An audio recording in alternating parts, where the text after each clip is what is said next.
सीधी सादी बात है कि धर्म को अपने मामले देखने चाहिए और राज्य को अपने मामले देखने चाहिए। दोनों को एक दूसरे में किसी भी प्रकार से इंटरफेयर नहीं करना चाहिए। ये है संविधान का सिद्धांत। संविधान ये कहता है, हमारे देश का संविधान स्पष्ट रूप से ये कहता है। इस देश में जो कश्मीर का जो मुद्दा इतना ज्यादा खराब है, उसके पीछे सबसे बड़ा हाथ मैं कांग्रेस का मानता हूं कि कांग्रेस ने कभी कुछ स्पष्ट किया ही नहीं, उनके लिए कुछ भी स्पष्ट नहीं किया। और अगर स्पष्ट किया होता तो आज उनकी स्थिति अलग होती। यह मैं मानूंगा कि कांग्रेस ने कभी धर्म और राजनीति को मिक्स नहीं किया, लेकिन वर्तमान सरकार धर्म और राजनीति को मिक्स करके चल रही है, जो कि सही नहीं है, एक संवैधानिक देश के लिए अच्छा नहीं है।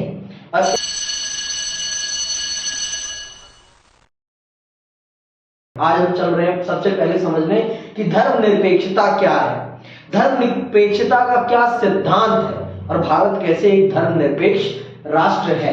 क्या अर्थ है धर्मनिरपेक्षता का? जो हम समझते हैं क्या वही है धर्मनिरपेक्षता या इसका और बड़ा उद्देश्य है? इस चीज को हम चल रहे हैं समझने आज की क्लास में। तो आइए पढ़ते हैं और समझते हैं कि क्या है धर्मनिरपेक्षता। माना जाता है कि धर्मनिरपेक्ष राज्य धर्म को निजी मामला के रूप में स्वीकार करते हैं। कहने का अर्थ यह है कि धर्मनिरपेक्ष राज्य धर्म को आधिकारिक अथवा सार्वजनिक मान्यता नहीं प्रदान करते। क्या इसका अर्थ यह हुआ कि भारतीय संविधान धर्मनिरपेक्ष नहीं है? ऐसी बात नहीं।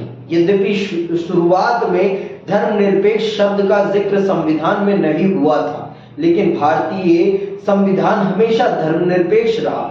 हाँ, यह भी है कि मुख्य धारा की पश्चिमी धारणा में व्यक्ति की स्वतंत्रता और व्यक्ति की नागरिकता से संबंधित अधिकारों की रक्षा के लिए धर्मनिरपेक्षता को धर्म और राज्य के पारस्परिक निषेध के रूप में देखा गया है। देखो, हमारा देश किसी भी धर्म को राष्ट्रीय धर्म का दर्जा नहीं प्रदान करता। हमारे देश का संविधान हमारे सभी देश के धर्मों को एक समान दृष्टि से देखता है। तो भारत के संविधान पर कोई ये आक्षेप नहीं लगा सकता कि वो धर्म के आधार पर किसी भी देश के नागरिक के साथ भेदभाव करता है। इस देश में रहने वाला हर नागरिक भारत के संविधान के उतने ही अधिकारों का फायदा उठाता है जितना कि इस देश में रहने वाली बहुसंख्यक जनता। तो ये बात तो सरासर गलत है कि भारत का संविधान धर्मनिरपेक्ष नहीं है। देखिए, सरकारें हो सकती हैं, आज की वर्तमान सरकार का अपनी विचारधारा हो सकती है, लेकिन भारत के संविधान की धर्म के प्रति कोई विचारधारा नहीं है। भारत का संविधान स्पष्ट है सभी धर्मों के प्रति, सभी धर्मों को एक समान दर्जा देता है। देखिए, जो सरकार में बैठते हैं लोग, उनकी अपनी व्यक्तिगत विचारधाराएं हो सकती हैं, उनकी अपनी सोच हो सकती है, लेकिन भारत के संविधान की अपनी कोई धार्मिक सोच नहीं है। भारत का संविधान स्पष्ट करता है कि भारत संविधान के आधार पर चलेगा और भारत के संविधान में किसी भी धर्म को स्थापित नहीं किया गया। ये बात स्पष्ट है। भारत की संस्कृति को एक्सेप्ट किया गया है, लेकिन भारत के धर्मों को एक्सेप्ट नहीं किया गया है। और राम भारत की संस्कृति में आते हैं, बुद्ध भारत की संस्कृति में आते हैं, महावीर भारत की संस्कृति में आते हैं, नानक साहब भारत की संस्कृति में आते हैं। तो आपको भारत के संविधान में इनके विचारों की छाप देखने को मिल सकती है। तो आप ये नहीं कह सकते कि भारत का संविधान धर्मनिरपेक्ष नहीं है।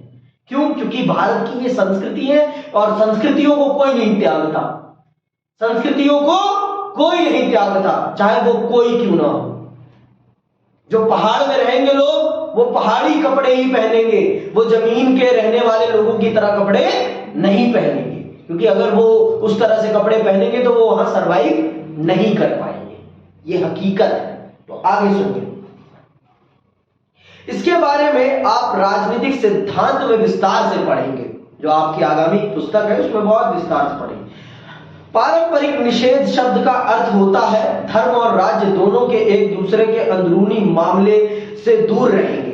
राज्य के लिए जरूरी है कि वह धर्म के क्षेत्र में हस्तक्षेप ना करे। ठीक इसी तरह धर्म को चाहिए कि वह राज्य की नीति में दखल ना करे।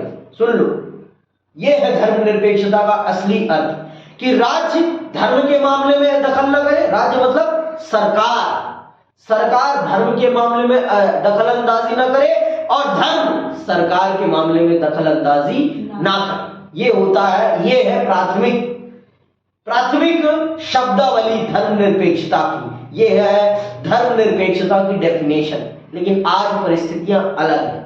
आज धर्म भी राजनीति में इंटरफेयर कर रहा है और राजनीति धर्म के मामले में इंटरफेयर कर रही है, जो कि अच्छा नहीं है एक देश के लिए, एक देश की राजनीति के लिए। अब आप मुझे बताओ कि इस भारत में सिर्फ एक धर्म तो नहीं है ना। अगर आप एक धर्म को प्रमोट करेंगे तो दूसरे धर्म वाले क्या समझेंगे? उनके अंदर हीन भावना पैदा होगी कि नहीं होगी? आप राष्ट्र के अध्यक्ष होते हुए आप किसी एक धर्म का पक्ष नहीं ले सकते। ये भारत का संविधान कहता है, ये मैं नहीं कहता। ये मेरे व्यक्तिगत विचार नहीं है, ये भारत के संविधान के विचार है। और अगर भारत के संविधान के विचार नहीं है तो आप भारत के बच्चों को ये मत पढ़ाइए। ये मत पढ़ाइए कि भारत का संविधान कहता है कि भारत की सरकारें धर्म के मामले में इंटरफेयर नहीं करेंगे और धार्मिक चीजों से संबंध रखने वाले लोग राजनीति में इंटरफेयर नहीं करेंगे। ये बात मत पढ़ाइए। फिर आप अगर आप पढ़ा रहे हैं तो इसका अमल भी करिए, क्योंकि अगर आप अमल नहीं करते तो आने वाली पीढ़ियां भी यही सीखेंगी और ये सीख रही हैं। और हर चीज को धार्मिकता के आधार पर तोला जा रहा है आज के टाइम पे, जो कि सही नहीं है। ये भारत की राजनीति के लिए सही नहीं है, भारत के भविष्य के लिए सही नहीं है। अगर आप धर्म चिल्लाएंगे तो दूसरे भी धर्म चिल्लाएंगे। आपका देश एक धर्म का देश नहीं है, इसलिए आप ये नहीं कह सकते कि मैं एक धर्म को प्रमोट करूंगा, एक धर्म को नहीं करूंगा। आपके धर्म में, आपके देश में 4 धर्मों का उदय हुआ है। मैंने पहले ही बता दिया आपको। आपका सनातन हो गया, आपका सिख धर्म हो गया, बौद्ध धर्म हो गया, इस और आपका जैन धर्म। ये चारों धर्म इस धरती पे जन्मे हैं। इन चारों धर्मों का सम्मान करना इस देश का प्राथमिक कर्तव्य है। मैं मानता हूं इस्लाम दूसरे देशों से आया है, लेकिन अब वो भी यहां रच बस गया है और आप किसी भी धर्म को बाहर नहीं निकाल सकते, क्योंकि आप धर्म को निकालने जाएंगे तो आप देश की जनता को मार डालेंगे। ये भी सत्य है, क्योंकि धर्म एक अफीम है और धर्म की अफीम की गोली जब नाक में सूंघी जाती है तो वो देश को बर्बाद करती है, वो देश को बर्बाद करती है। ये बात आप जान लीजिए। तो अगर आपको देश को बचाना है तो आपको ये धर्म की अफीम की गोली छोड़नी पड़ेगी, अपने शरीर से इसे बाहर निकालना पड़ेगा, तभी जाकर देश बचेगा, नहीं तो देश नहीं बचेगा। ये मैंने नहीं कहा, ये यहां पे लिखा हुआ है, इसका अर्थ यही है। आगे सुनिएगा। दूसरे शब्दों में पारस्परिक निषेध का अर्थ है कि धर्म और राज्य परस्पर एकदम अलग होने चाहिए। तो सीधी सादी बात है कि धर्म को अपने मामले देखने चाहिए और राज्य को अपने मामले देखने चाहिए। दोनों को एक दूसरे में किसी भी प्रकार से इंटरफेयर नहीं करना चाहिए। ये है संविधान का सिद्धांत। संविधान ये कहता है, हमारे देश का संविधान स्पष्ट रूप से ये कहता है, पर ऐसा होता नहीं। धर्म और राज्य को एकदम अलग रखने के लिए मुख्य धारा के नजरिए का उद्देश्य क्या है? इसका उद्देश्य है व्यक्ति की स्वतंत्रता की सुरक्षा। जो राज्य संगठित धर्म को समर्थन देता है वह पहले से ही मजबूत धर्म को और ताकतवर बनाता है। समझ में आ गई बात? जो राज्य धर्म को सहयोग प्रदान करता है, इसका मतलब वो उस धर्म को सहयोग प्रदान कर रहा है जो पहले से ताकतवर है। आप मुझे बताओ, इस हिंदुस्तान में, इस भारत में, इस आर्यावर्त में, इस इंडिया में क्या हिंदू असुरक्षित है? असुरक्षित है? नहीं। सच बोलो, है कि नहीं है? आपस में एक दूसरे से आपस में एक दूसरे से, वास्तविक रूप में तो नहीं है ना, क्योंकि एकता नहीं है हम लोगों में आपस में, है ना? यही है ना सत्य। आप आपस में एक दूसरे से कट मर रहे हैं, आपको दूसरे धर्म से दिक्कत नहीं है, आपको अपनी जातियों से दिक्कत है। आप जातियों में बटे हुए हैं और आप आपस में ही कट मर रहे हैं, ये आपकी दिक्कत है। हिंदू असुरक्षित नहीं हो सकता इस देश में। जब इस्लामिक शासन था इस देश में तब हिंदू असुरक्षित नहीं हुआ, तो अब तो भारत एक लोकतांत्रिक राष्ट्र है, अब कैसे हो सकता है, मुझे ये बताएं आप। अभी भी होता है कई जगह, जो मुस्लिम समाज के लोग हैं वो दंगे फसाद करने के लिए उतर आते हैं। हाँ, तो ये एक तरफ से कभी भी ताली एक हाथ से नहीं बजती। हुआ है ना, मैंने अपनी आंखों से देखा है। मैं मानूंगा, मैं ये नहीं कहता कि ये एक्सेप्टेड नहीं है, ये उनकी अशिक्षा को दर्शाता है कि उन्होंने सच में अपने धर्म को पढ़ा ही नहीं है। और हमारे धर्म में भी यही बात है, और इसका मतलब हमारे सरकारी तंत्र में कहीं ना कहीं खोट है कि हमारी सरकारें उन पर ये संवैधानिक दबाव नहीं डाल पा रही हैं कि आप इस देश में रह रहे हैं तो आपको संविधान मानना पड़ेगा, आप अपनी कुरान के हिसाब से नहीं चल सकते। कुरान आपकी व्यक्तिगत श्रद्धा हो सकती है, लेकिन आपकी सामाजिक श्रद्धा इस देश का संविधान होना चाहिए। संविधान से बड़ा ना कोई धर्म है ना कोई जाति है इस देश की। इस देश का सबसे बड़ा धर्म इस देश का संविधान है। इस देश को मानने वाले लोगों को इस देश के संविधान पर ट्रस्ट करना पड़ेगा, भरोसा करना पड़ेगा। और अगर आप इस देश के संविधान पर भरोसा नहीं कर सकते तो नमस्कार, आप इस देश में भी नहीं रह सकते। सीधी बात, नो बकवास, यही होना चाहिए इस देश का प्रमुख सिद्धांत। लेकिन आज हमारे देश में हमारा राजनीतिक दर्शन कहता है कि हिंदू असुरक्षित है। कैसे असुरक्षित है भाई? आप बहुसंख्यक हैं, आप अल्पसंख्यक नहीं है। और बहुसंख्यक समाज कभी असुरक्षित नहीं होता। और अगर सरकार भी बहुसंख्यक समाज को ही बढ़ावा देगी तो अल्पसंख्यक समाज अपने आप को असुरक्षित महसूस करेगा और फिर वो समाज में अकुरीतियां फैलाएगा ही फैलाएगा। आपको लगता है कि कश्मीर इतना वायलेंट क्यों रहा है? कश्मीर को पढ़ना बहुत जरूरी है। जब तक आप कश्मीर को पढ़ेंगे नहीं ना, तब तक आप कश्मीर की स्थितियों को समझ नहीं सकते। कश्मीर में मैं गया हूं कश्मीर, मैंने अमरनाथ की यात्रा करी है, तो मुझे पता है कि कश्मीर की क्या स्थिति है।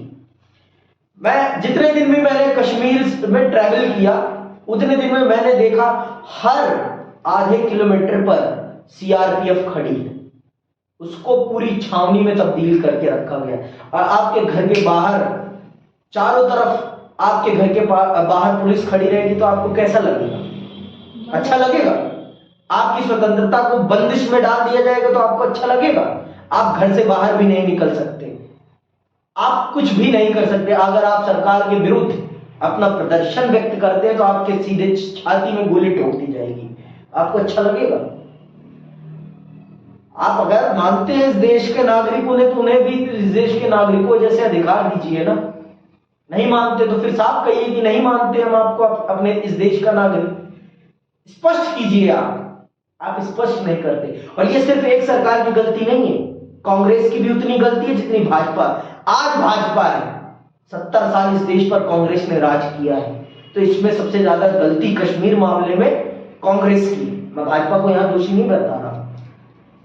ये बात आपको समझनी पड़ेगी कि इस देश में जो कश्मीर का जो मुद्दा इतना ज्यादा खराब है, उसके पीछे सबसे बड़ा हाथ मैं कांग्रेस का मानता हूं कि कांग्रेस ने कभी कुछ स्पष्ट किया ही नहीं, उनके लिए कुछ भी स्पष्ट नहीं किया। और अगर स्पष्ट किया होता तो आज उनकी स्थिति अलग होती। यह मैं मानूंगा कि कांग्रेस ने कभी धर्म और राजनीति को मिक्स नहीं किया, लेकिन वर्तमान सरकार धर्म और राजनीति को मिक्स करके चल रही है, जो कि सही नहीं है, एक संवैधानिक देश के लिए अच्छा नहीं है। और इस देश का बहुसंख्यक आज के टाइम पर कह रहा है कि हमें हिंदू राष्ट्र चाहिए, वो भी सही नहीं है। अगर अल्पसंख्यक फिर मांग करते हैं जहां वो बहुसंख्यक है, अगर वो मांग करते हैं कि हमारे धर्म के हिसाब से इस क्षेत्र को ये बनाया जाए, फिर उनकी मांग भी गलत नहीं कह सकते आप कि कह दोगे। अगर पंजाब कहेगा कि हमें खालिस्तान बनाओ, हमें हमारे सिखों वाला देश चाहिए, तो आप उनको गलत ठहरा पाओगे? जब आप अपनी बहुसंख्यक जहां आप हैं वहां आप कह रहे हैं कि हमें हिंदू राष्ट्र चाहिए, और जहां वो बहुसंख्यक है वहां अगर वो मांग कर रहे हैं तो फिर गलत क्या है? गलत कहां से आप आप किस आधार पर उन्हें गलत कहोगे? कहने का आपके पास कोई तर्क रह जाएगा? अगर आप ये मानते हो कि हमारा देश संविधान से चलता है तो आप उनको भी रोक सकते हो, क्योंकि हम संविधान पर अमल करते हैं। तो आप भी संविधान पर अमल कीजिए, आपको भी हिंदुओं के समान ही अधिकार दिए गए हैं, कम नहीं दिए गए। आप ये कह पाओगे तब। अगर आप अपने धर्म का झंडा लेकर उड़ोगे तो दूसरे भी उड़ेंगे, आप तब नहीं रोक पाओगे। मैं ये नहीं कहता कि आप भगवा रंग मत लगाओ, लगाओ अच्छी बात है, पर भगवे का सही अर्थ भी तो समझो आप। भगवे का सही अर्थ है सुरक्षा और प्रेम। सुरक्षा और प्रेम, हनुमान जी सुरक्षा और प्रेम के प्रतीक हैं, उग्रता के प्रतीक नहीं है, उद्दंड के प्रतीक नहीं है, वो उद्दंडी नहीं है, वो प्रेम और सौहार्द और सुरक्षा के प्रतीक है। जब उनका हाथ किसी के सर पर रखा जाता है तो उसे ये विश्वास हो जाता है कि मैं सुरक्षित हूं। हम जब भी असुरक्षित महसूस करते हैं तब हम हनुमान चालीसा गाते हैं ना, तो इसका मतलब हनुमान क्या है? सुरक्षा के प्रतीक है, उद्दंड के प्रतीक नहीं है, प्रेम के प्रतीक है। और आज वर्तमान समय में उनको कैसे दिखाया जाता है कि वो दंडी है? आप उनके नाम पर अपने अपराध कर रहे हैं, ये सही है? धर्म अपराध का प्रतीक नहीं है, धर्म सुरक्षा और प्रेम का प्रतीक है, भाईचारे का प्रतीक है और आपस में एकजुटता का प्रतीक है। धर्म का प्रमुख काम है समाज को जोड़ने का, यही बात यहां समझाई जा रही है। इसीलिए कहा जाता है कि राजनीति और धर्म जुड़ने नहीं चाहिए आपस में, ये दोनों अलग अलग रहे तभी अच्छा रहता है। नहीं तो राजनीति कहेगी कि हम धर्म का विकास कर रहे हैं, उसका मूल काम नहीं है धर्म का विकास करना। धर्म का विकास करना हमारा काम है, हम लोगों का खुद। धर्म का विकास, धर्म एक ऐसी चीज है जो व्यक्तिगत होती है। आपका धर्म आप माने, मैं अपना धर्म मैं मानूं। और राजनीति का काम है राष्ट्र का विकास करना, राष्ट्र की बुनियादी चीजों का विकास करना, मंदिर मस्जिद का विकास करना उसका काम नहीं है। मंदिर मस्जिद का विकास करने का काम हमारा और आपका है, क्योंकि वो हमारे धार्मिक विषय है। हम उसके लिए डोनेशन देंगे, कोई और नहीं। मंदिर बना भी तो कहां से है? हमारे डोनेशन से ना, सरकार ने तो उसमें पैसा नहीं लगाया ना। हाँ, उसके आसपास का इंफ्रास्ट्रक्चर बिल्ड करना आपका काम है, सड़कें बनाना आपका काम है, हवाई जहाज के लिए एयरपोर्ट बनाना आपका काम है, रेलवे स्टेशन बनाना आपका काम है, लेकिन एक जगह नहीं, सभी जगह बनाना आपका काम है। धार्मिक आधार पर आप मत बनाइए इन चीजों को, आप इनको बनाइए राष्ट्र के विकास के आधार पर। ये है यहां का सिद्धांत, धर्मनिरपेक्षता का सिद्धांत ये कहता है। आगे सुनिए, आगे क्या कहता है। इसका उद्देश्य है व्यक्ति की स्वतंत्रता को सुरक्षा। जो राज्य संगठित धर्म को समर्थन देता है वह पहले से ही मजबूत धर्म को और ताकतवर बनाता है। जब धार्मिक संगठन व्यक्ति की धार्मिक जीवन को का नियंत्रण करने लगते हैं, जब वे यह तक बताने लगे कि किसी व्यक्ति को ईश्वर से किस तरह जुड़ाव रखना चाहिए, कैसे पूजा प्रार्थना करनी चाहिए, जो व्यक्ति के पास इस स्थिति में अपनी धार्मिक स्वतंत्रता की रक्षा के लिए राज्य से अपेक्षा करने का विकल्प होना चाहिए। लेकिन जिस राज्य ने स्वयं इन संगठनों से हाथ मिला लिया हो वह क्या सहायता देगा? इसीलिए व्यक्ति की धार्मिक स्वतंत्रता की रक्षा के लिए जरूरी है कि राज्य धार्मिक संगठनों की सहायता ना करे। ये बात समझ लो। अब हमें कोई आकर बताए कि पूजा पाठ ऐसे करना है तो आप अच्छा लगेगा? धर्म क्या है? व्यक्तिगत चीज है। धर्म के मामले में किसी दूसरे से हमें सलाह लेने की कोई जरूरत नहीं है। धर्म को पढ़ना जरूरी है, समझना जरूरी है। धर्म समझने की चीज है, धर्म पढ़ने की चीज है, धर्म पर विचार करने की चीज है, धर्म के नाम पर उद्दंड करने की चीज नहीं है। लेकिन लोग उद्दंड मचाते हैं धर्म के नाम पर, वो सही नहीं है, वो सरासर सही नहीं है। क्या आप मानती है सही? धर्म के नाम पर लोगों की हत्या करना सही है? मैं किसी भी धर्म को नहीं कह रहा हूं, मैं दोनों धर्मों को कह रहा हूं। दोनों धर्म जो धर्म के नाम पर हत्याएं करते हैं वो सही कदापि नहीं है। इसका मतलब आपने धर्म को सही से पढ़ा नहीं है। आप धर्म को पढ़िए सही ढंग से। दोनों धर्मों के लोगों को कह रहा हूं मैं, दोनों धर्मों के लोग धर्म को सही से पढ़ें, समझें, फिर आगे बढ़ें। क्योंकि जब तक आप धर्म को पढ़ेंगे नहीं तब तक आप धर्म को समझेंगे नहीं। यही बात यहां भी कही जा रही है। इसी कारण लेकिन इसके साथ साथ यह भी जरूरी है कि राज्य जैसी ताकतवर संस्था धार्मिक संगठनों को यह न बताने लगे कि उन्हें अपना काम कैसे करना चाहिए। इससे भी धार्मिक स्वतंत्रता बाधित होती है। इसी कारण राज्य के लिए भी जरूरी है कि वह धार्मिक संगठनों को बाधा न पहुंचाए। संक्षेप में राज्य को चाहिए कि वह ना तो धर्म की मदद करे और ना ही उसे बाधा पहुंचाए। इसके बदले राज्य के लिए धर्म से एक सम्मानजनक दूरी बनाए रखना जरूरी है। तो इसीलिए एक धर्मनिरपेक्ष राष्ट्र का सिद्धांत यही कहता है कि वो न धर्म के मामले में बोले और न ही धर्म में किसी भी प्रकार की अड़चन डाले। यही उसका परम सिद्धांत है। वो धर्म के मामले में इंटरफेयर भी ना करे और ना धर्म के मामले में ज्यादा कुछ ना बोले। उसका काम नहीं है ये। जो लोग धर्म को समझते हैं अच्छे से, उनका काम है। इसीलिए जब शंकराचार्य ने सवाल उठाए सरकार से, तो लोगों का शंकराचार्य का पक्ष लेना चाहिए, क्योंकि धर्म के विशेषज्ञ वो ना कि सरकार है। वर्तमान सरकार धर्म की विशेषज्ञ नहीं है। धर्म का अच्छा ज्ञान कौन रखता है? जो धर्म को मान रहे हैं, जो धर्म के अनुसार आचरण कर रहे हैं। सत्ता धर्म के अनुसार आचरण नहीं करती। सत्ता हमेशा अपने हित के अनुसार आचरण करती है। सत्ता हमेशा अपने हित के अनुसार आचरण करती है। बिहार में आपको दिख गया होगा, जिसको कुछ दिन पहले जिनको कोसते थे, आज उन्हीं के साथ हाथ मिला के गले मिलाकर सत्ता भोग रहे हैं। तो ये बात समझने की है। सत्ता हमेशा अपना फायदा देखती है। उसे धर्म से कोई मतलब नहीं होता। वो धर्म का सिर्फ प्रयोग करती है अपना सत्ता प्राप्ति के लिए। उसे धर्म से कोई मतलब नहीं है। उसे सिर्फ मतलब है तो अपनी सत्ता से। जहां तक कल तक नीतीश बाबू को कोसा जा रहा था, आज नीतीश बाबू के गले में हाथ डाल के सत्ता भोगी जा रही है। तो ये है धर्म। तो अब आप खुद बताओ, ये धर्म का रास्ता है?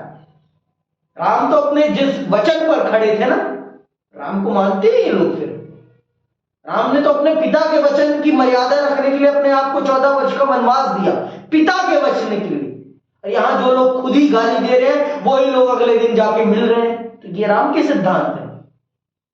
यही है राम के सिद्धांत। क्यों नहीं पूछता ये देश उनसे? क्योंकि पूछने की ताकत नहीं है ना इस देश में।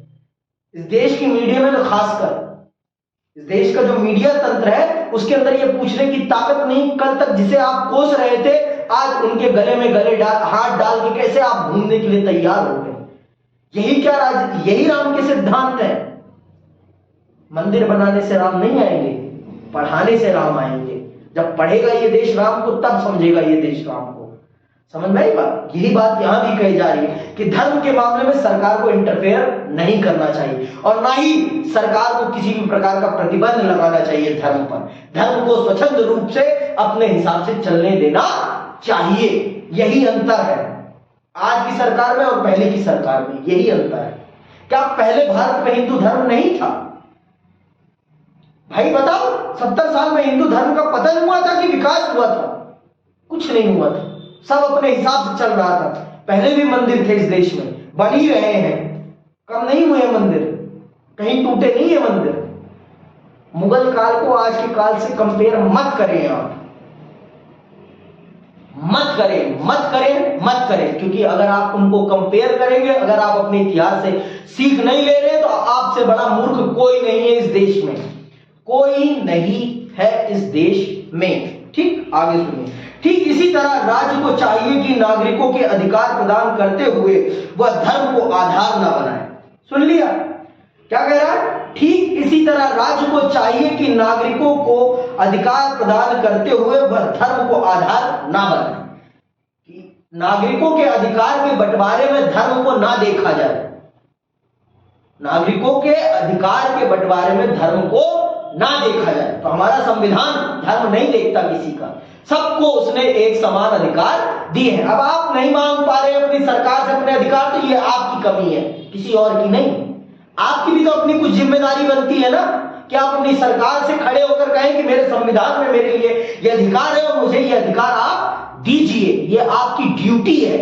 अगर आप नहीं दे रहे तो आप अपनी ड्यूटी का निर्वहन नहीं कर रहे हैं, ये आपकी ड्यूटी है ये कहना। ये संविधान, ये सरकार कभी नहीं कहेगी आपसे कि आप आइए मुझसे अपने अधिकार मांगिए, क्योंकि सारी सरकारें डरती हैं कि जनता अगर ज्यादा जागरूक हो जाएगी तो वो हमारी बैंड बजा देगी। ये भी सच है, दोनों सरकारें, एक नहीं।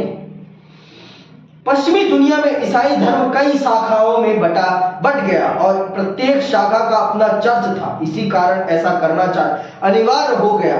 यदि राज्य की निष्ठा इनमें से किसी एक चर्च के साथ होती तो वह इस चर्च के सदस्यों को दूसरे के सदस्यों से ज्यादा तरजीह देता। इस संभावित असमानता से बचने के लिए धर्म और राज्य के बीच गठजोड़ को तोड़ना आवश्यक था। माना गया कि राज्य को व्यक्ति के अधिकारों की रक्षा करनी चाहिए, चाहे उस व्यक्ति का धर्म कोई भी हो। समझ में आई बात? इसीलिए हमारे देश में भी धर्मनिरपेक्षता के इसी सिद्धांत को अपनाया गया है।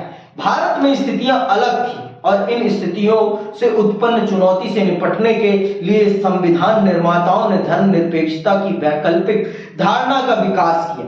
संविधान निर्माता धर्मनिरपेक्षता के पश्चिमी मॉडल से दो रूपों में अलग हुए और इसके दो अलग अलग कारण थे। भारत की धर्मनिरपेक्षता पश्चिम की धर्मनिरपेक्षता से अलग है। वहां पर एक ही धर्म में बहुत सारे समुदाय थे। हमारे देश में धर्म में भी बहुत सारी जातियां हैं और अलग अलग धर्म तो हैं ही।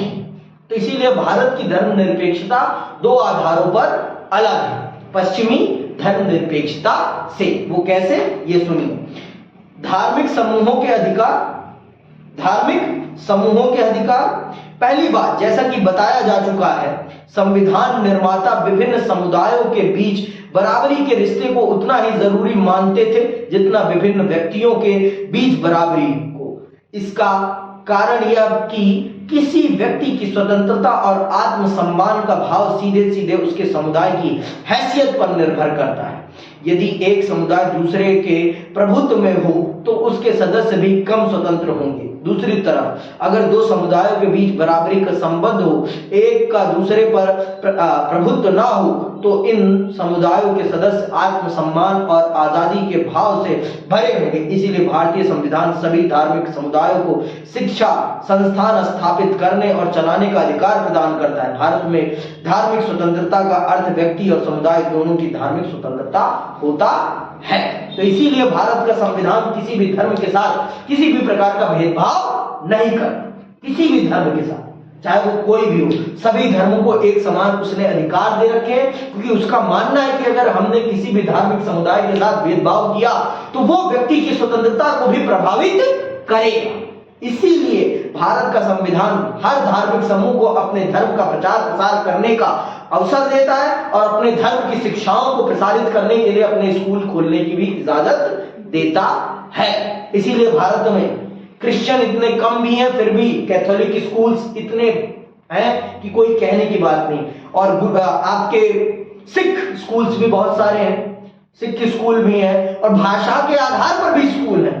आपके डीटीए जैसे यहीं पे पास में ही है, वो तमिल स्कूल है, डीटीए हो गया, केरला स्कूल है। ये सारे के सारे माइनॉरिटी, यहाँ पर जो माइनॉरिटी में, जो लैंग्वेज, जो रिलीजन माइनॉरिटी में है, उनको अपने धार्मिक संस्थानों को चलाने की पूरी आजादी दी गई है। आपने सुना होगा, अरे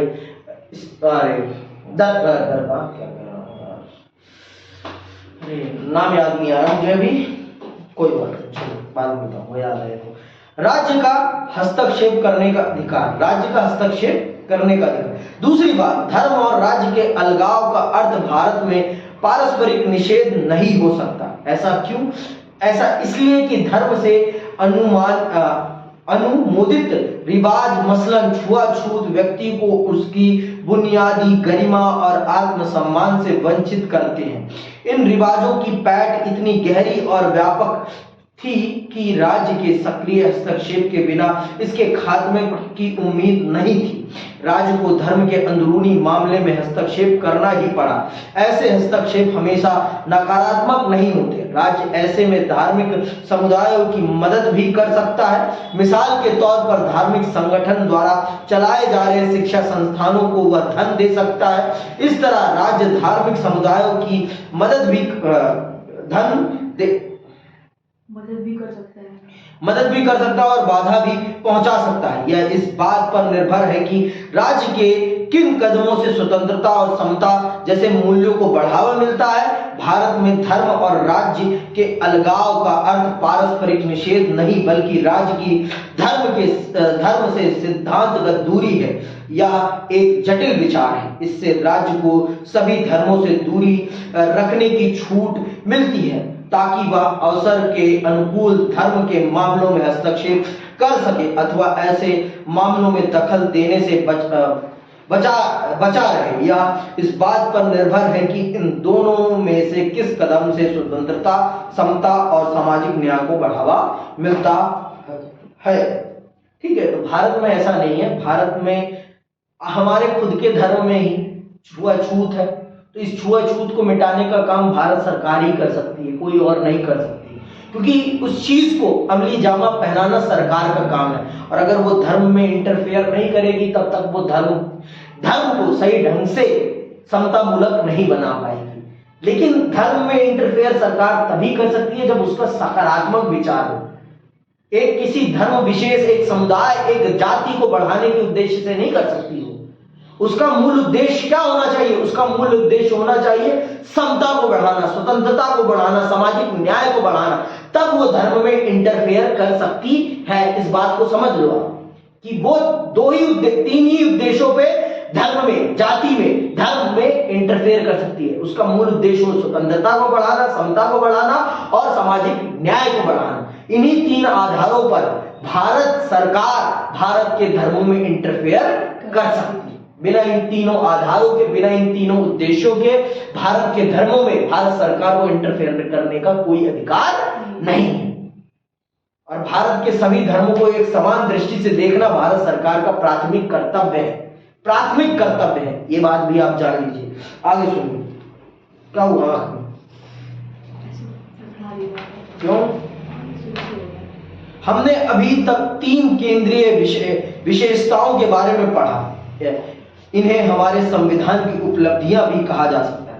पहली बात तो यह कि हमारे संविधान ने उदारवादी व्यक्तिवाद को एक शक्ल देकर उसे मजबूत किया है। यह एक महत्वपूर्ण उपलब्धि है, क्योंकि यह सब एक ऐसे समाज में किया गया जहां सामुदायिक जीवन मूल्य व्यक्ति की स्वायत्तता को कोई महत्व नहीं देते अथवा शत्रुता का भाव रखते हैं। दूसरे, हमारे संविधान ने व्यक्तिगत स्वतंत्रता पर आंच लाए बगैर सामाजिक न्याय के सिद्धांत को स्वीकार किया है। जाति आधारित सकारात्मक कार्य योजना के प्रति संवैधानिक वचनबद्धता से प्रकट होता है कि भारत दूसरे राष्ट्रों की तुलना में कहीं आगे है। क्या कोई इस बात को भूल सकता है कि संयुक्त राज्य अमेरिका में सकारात्मक कार्य योजना सन 1964 के नागरिक अधिकार आंदोलन के बाद आरंभ हुई, जबकि भारतीय संविधान ने इसे लगभग 2 दशक पहले ही अपना लिया था। भारत अपने नागरिकों के साथ किसी भी प्रकार के भेदभाव को बढ़ावा नहीं देता, लेकिन अमेरिका में एक समय था कि नस्ल के आधार पर भेदभाव होता था। 1964 तक ये हो रहा था, तब जाकर ये समाप्त हुआ था। 1964 में जाकर दोनों प्रकार के नागरिकों को एक समान अधिकार मिले थे, और भारत ने प्रारंभ से ही ये कर रखा था। भारत में कोई नस्लीय भेद नहीं है, कोई जातीय भेद नहीं है। भारत बहुत ही सुदृढ़ता के साथ अपने संविधान के आधार पर अपने सभी नागरिकों को एक जैसे अधिकार देता है। कभी किसी के साथ कोई भेदभाव नहीं करता भारत।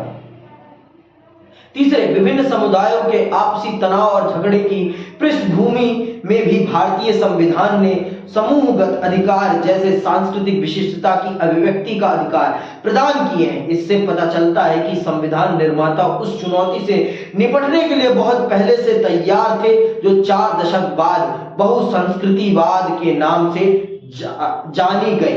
तो ये भारत की विशेषता है कि भारत डाइवर्सिटी को अपनी ताकत मानता है, डाइवर्सिटी को अपनी कमजोरी नहीं मानता, विविधता को भारत अपनी ताकत मानता है। ये भारत की सबसे बड़ी खूबियों में से एक है। कभी भारत ने अपनी विविधता को अपनी कमजोरी नहीं माना है, और ये भारत की सबसे बड़ी ताकत में से एक ताकत है कि भारत ने कभी भी अपनी विविधता को, अपनी डाइवर्सिटी को अपने देश की कमजोरी के रूप में नहीं देखा। अब आते हैं सार्वभौमिक मताधिकार पर। जैसा कि आप सब जानते हैं कि सार्वभौमिक वयस्क मताधिकार क्या है, कि भारत किसी भी व्यक्ति के साथ न जाति, न धर्म, न लिंग, न किसी आय, इन सब आधारों पर उसे वोट के अधिकार से वंचित नहीं करता।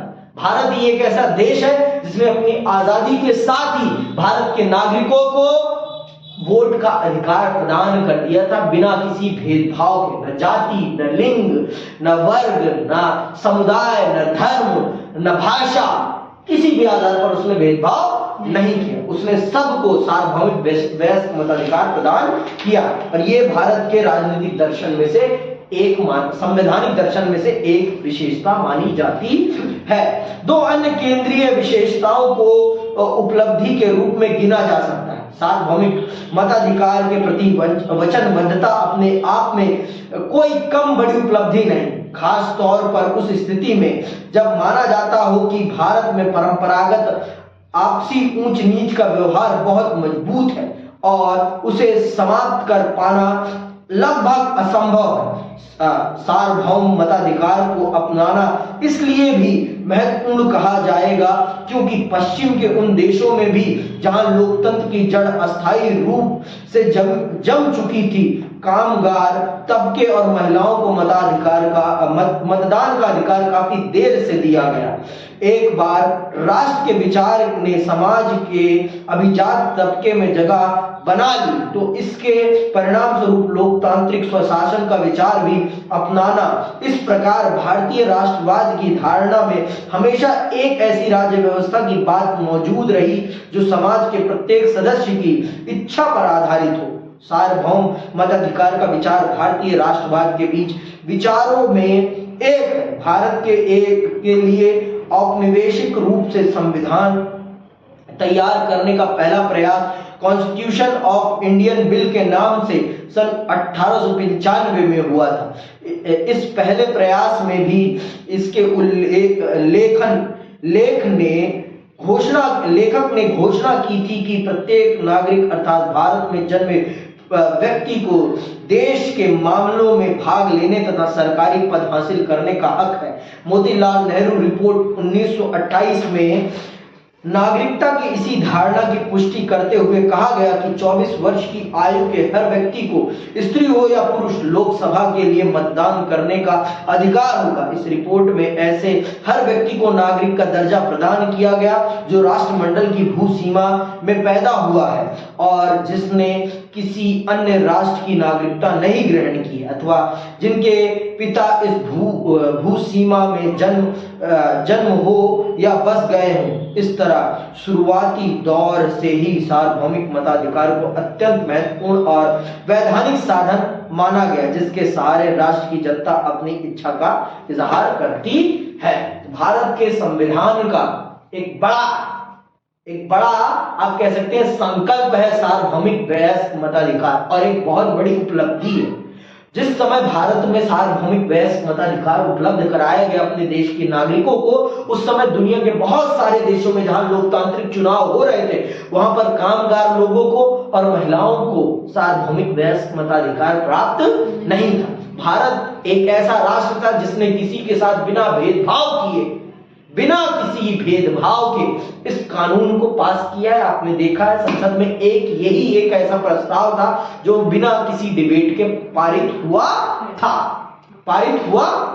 यही एक ऐसा कानून था, इसके अलावा कोई भी ऐसा कानून नहीं था जिस पर डिबेट ना हुई हो।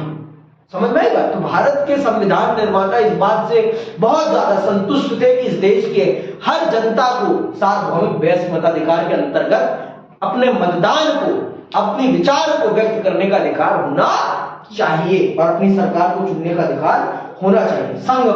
संघवाद को बहुत विस्तार से आप पढ़ चुके हैं। बताने की मुझे जरूरत नहीं, फिर भी मैं एक बार पढ़ देता हूं कि क्या है। जम्मू कश्मीर और पूर्वोत्तर से संबंधित अनुच्छेदों को जगह देकर भारतीय संविधान ने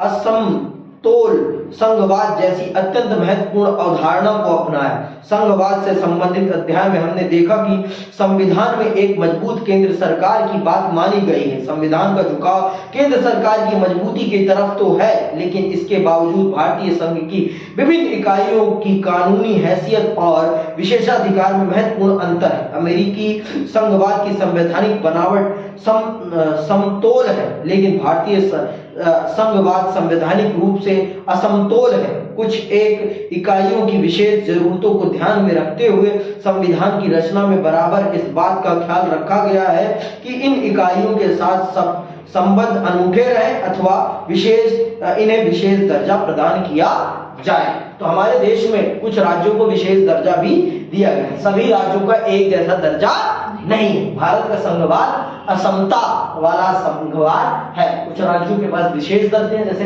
पूर्वोत्तर के जितने भी राज्य हैं इनको विशेष दर्जा दिया गया है भारत के संविधान में। इनके पास कुछ विशेष पावर्स है जो और किसी भी राज्य के पास नहीं है। पहले जम्मू कश्मीर के पास भी थी, अब जम्मू कश्मीर के पास भी नहीं है, पहले वही पढ़ेंगे। मसलन भारतीय संघ में जम्मू कश्मीर का विलय इस आधार पर किया गया कि संविधान के अनुच्छेद 370 के तहत इस प्रदेश की स्वायत्तता की रक्षा की जाएगी। यह एकमात्र प्रदेश है जिसका अपना संविधान है। ठीक इसी तरह अनुच्छेद 371 के तहत पूर्वोत्तर के प्रदेश नागालैंड को विशेष दर्जा प्रदान किया गया। यह अनुच्छेद न सिर्फ नागालैंड में पहले से लागू नियमों को मान्यता प्रदान करता है, बल्कि अप्रवास पर रोक लगाकर स्थानीय पहचान की रक्षा भी करता है। बहुत से अन्य प्रदेशों को भी ऐसे विशेष प्रावधानों को लाभ मिला है। भारतीय संविधान के अनुसार विभिन्न प्रदेशों के साथ इस असमान बर्ताव में कोई बुराई नहीं है। ये आप आने वाले अगले साल जब आप पढ़ेंगी तो क्षेत्रवाद है भारत में, क्षेत्रीय पहचान का एक चैप्टर है, उसको जब पढ़ेंगे तो आपको समझ में आ जाएगा कि भारत में ऐसा क्यों किया है, इन राज्यों को विशेष दर्जा क्यों दिया है। अभी तो आप इसको विस्तार से नहीं पढ़ पाएंगे, समझ पाएंगे, लेकिन जब आप 12वीं में पढ़ेंगी तो आप इस बात को समझ जाएंगी कि भारत ने इन राज्यों को विशेष दर्जा क्यों दिया और इसको विशेष दर्जा क्यों दिया गया था। और कुछ राज्यों को जैसे हिमाचल है, उत्तराखंड है, इनको भी कुछ विशेष दर्जा दिया गया है। यहाँ बिना लोकल ही लोग यहाँ पर जमीन खरीद सकते हैं, कोई और जमीन नहीं खरीद सकता। ये सारे कुछ प्रावधान है और ऐसा कहीं भी पूरे भारत में नहीं। पूरे भारत में आप कहीं भी रह बस सकते हैं, लेकिन कुछ राज्य ऐसे हैं जहां पर बाहरी लोगों का बसना नामुमकिन है। समझ में आई बात। हालांकि संविधान में मूल रूप से यह बात नहीं कही गई, परंतु आज भारत एक बहुभाषीय संघ है। हर बड़े भाषाई समूह की राजनीतिक मान्यता है और इन्हें परस्पर बराबरी का दर्जा प्राप्त है। इस तरह भारत के लोकतांत्रिक और भाषाई संघवाद ने सांस्कृतिक पहचान के दावे को एकता के दावे के साथ जोड़ने में सफलता पाई है। भारत में एक भरा पूरा राजनीतिक मैदान मौजूद है जिसमें पारस्परिक प्रतिस्पर्धा, बहुविधि, असीमितताओं को राजनीतिक दावेदारी करने की छूट है। राष्ट्रीय पहचान आते हैं अब राष्ट्रीय पहचान पर। संविधान में समस्त भारतीय जनता की एक राष्ट्रीय पहचान पर निरंतर जोर दिया गया है। भारत में एक ही पहचान है, भारत के लोगों की सिर्फ एक ही पहचान है। हमारे देश में दो नागरिकता का सिद्धांत नहीं, हमारे देश में एक नागरिकता का सिद्धांत है और वो भी कौन सी नागरिकता है? राष्ट्रीय नागरिकता है। आपकी राज्य नागरिकता नहीं है। तो भारत की जनता की सिर्फ एक ही पहचान है और वो है भारतीय।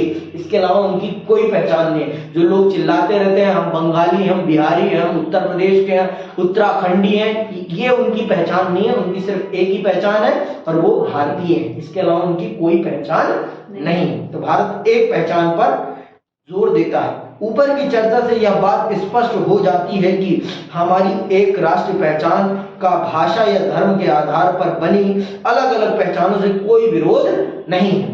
समझ में आई बात। हमारे देश की पहचान भाषा के आधार पर बनी पहचान और धर्म के आधार पर बनी पहचान का विरोध नहीं करता, लेकिन आप इनके आधार पर अगर राष्ट्रीय पहचान का विरोध करेंगे तो आपकी जिंदगी का विरोध किया जा सकता है इस देश के संविधान के द्वारा, यह भी सुनिश्चित है। आप राष्ट्र की पहचान को नाकार नहीं सकते। आप अपने आप को बंगाली कह के ये नहीं कह सकते कि मैं भारतीय नहीं हूं। भारतीय तो आप फिर भी हैं। भारतीय आपको कहने की जरूरत नहीं, आपके ऊपर ये थप्पा है। जब तक आप भारत के संविधान के अंतर्गत है तब तक आपकी एक ही पहचान है और वो है भारतीय। भारत का संविधान भाषा के आधार पर भी पहचान को अस्वीकार नहीं करता, वो आपकी व्यक्तिगत पहचान है, उसको आपको डॉक्यूमेंट्री पहचान नहीं दी गई है, वो आपकी डॉक्यूमेंट्री पहचान नहीं है। डॉक्यूमेंट्री पहचान सिर्फ आपकी एक ही है और वो है भारतीय की, इसके अलावा आपकी डॉक्यूमेंट्री पहचान कोई नहीं है। ठीक, भारतीय संविधान में इन दो पहचानों के बीच संतुलन बनाने की कोशिश की गई है, फिर भी किसी विशेष परिस्थितियों में राष्ट्रीय पहचान को वरीयता प्रदान की गई है। इसे धर्म के आधार पर पृथक निर्वाचन मंडल बनाने के संबंध में हुई बहस में स्पष्ट किया गया। संविधान में ऐसे निर्वाचन मंडल की बात नाकार दी गई। पृथक निर्वाचन मंडल की बात को नाकारने का कारण यही नहीं था कि इसको मानने पर विभिन्न धार्मिक समुदायों में भेद पैदा होता है अथवा इससे राष्ट्रीय एकता की धारणा पर खतरा उत्पन्न होता है। इसको नाकारने का कारण यह था कि इससे राष्ट्रीय जीवन सहजता में बाधा पहुंचती है। पृथक निर्वाचन मंडल के बारे में मैं बताऊंगा बाद में। यह समझ लो कि भारत और किसी पहचान को स्वीकृति प्रदान नहीं करता। भारत सिर्फ एक ही पहचान को स्वीकृति प्रदान करता है और वो है राष्ट्रीय पहचान। उसके अलावा वो किसी भी पहचान को स्वीकार नहीं करता। इसी के साथ आज की क्लास यही समाप्त करते हैं। जय हिंद, जय